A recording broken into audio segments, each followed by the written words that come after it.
then how much more important would the name be if it denoted a personally tailored philosophy, or a new religion? Each word would be important. Decker heard a throat clear and turned around. The man wasn't as tall as Decker, but must have cleared 6 feet. He appeared to be in his late 30s with a thin face and brown eyes. He sported a goatee and had a black ponytail which fell between his shoulder blades. Like Pluto, the man wore a blue silk robe overlaid with a purple silk vest. Decker wondered about his name. Mars? Maybe Uranus. That would be fitting, because the whole investigation was a big pain in the ass. The man walked over to Decker and held out his hand. "Bob," he announced. Involuntarily, Decker let out a chuckle. He shook the proffered hand. "Lieutenant Decker." "You find me funny?" "Just the name." "Why's that? Bob's a common name." Again Decker smiled. "Yes, sir, it is indeed. I hope I'm not trespassing." "You are. You're lucky I locked the dogs up. With the police coming and going, I had no choice. They don't like strangers." "Good guard dogs never do." "You'd better believe it." Bob smiled. "Their names are Donner, Dancer, and Rudolph. Santa has his reindeer, I have my friends." "They're your dogs?" "No." Bob wiped sweat from his brow. "They belong to the order. But I'm outdoors a lot, so we enjoy a personal relationship." Decker sensed an underlying message, a veiled warning that said, "Don't mess with me." Bob said, "When I first arrived, Father Jupiter asked if I wanted to change my name to something more far-reaching, celestial or heavenly, if you will. That was the trend, to follow our great leader's lead. But being an individualist and a bit of an oppositionalist, I declined. Unlike most of the people here, I wasn't running away from myself, per se, just running to something better, my spirit being my compass." Decker nodded, waiting for more. Bob mulled over his words. "I found peace that had previously eluded me.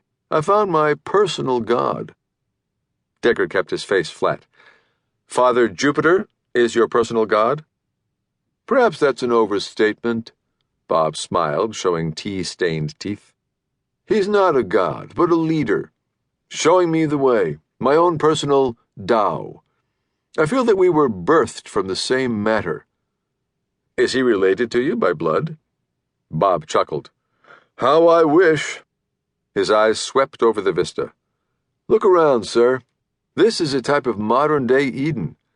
Rephrasing it into scientific parlance, I'd say, here we have ideal Newtonian physics, a perfect world of action and reaction, and absolute time.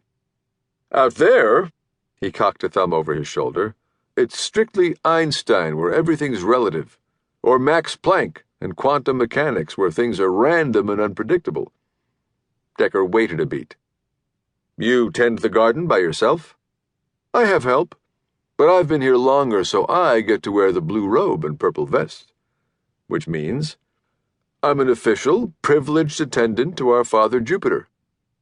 Like Socrates, we get to sit at his feet and listen to his words. We hold the title of Guru, so I'm officially Guru Bob. But you may call me brother. After all, we're one big family." The Guru's face remained neutral, but Decker suspected that Bob was speaking tongue-in-cheek. Bob explained, "There are 4 of us who hold the rank." "Ah, I see. I've only met Pluto. He's quite the organizer." Decker said, "I had assumed he was the acting head of the order now that Father Jupiter is gone." Bob continued to be unreadable. "I suppose you could call him the partial acting head. He certainly is a talking head." "He has opinions." "That is true," Bob answered. "Let's get back to Newtonian physics, because basically that's the same concept we're dealing with. For our everyday reactions, Newton's laws hold. You know his laws, right? Refresh my memory." "A body at rest stays at rest. A body in motion stays in motion. The orbits of the planets. What comes up must come down. Any of this sound familiar?"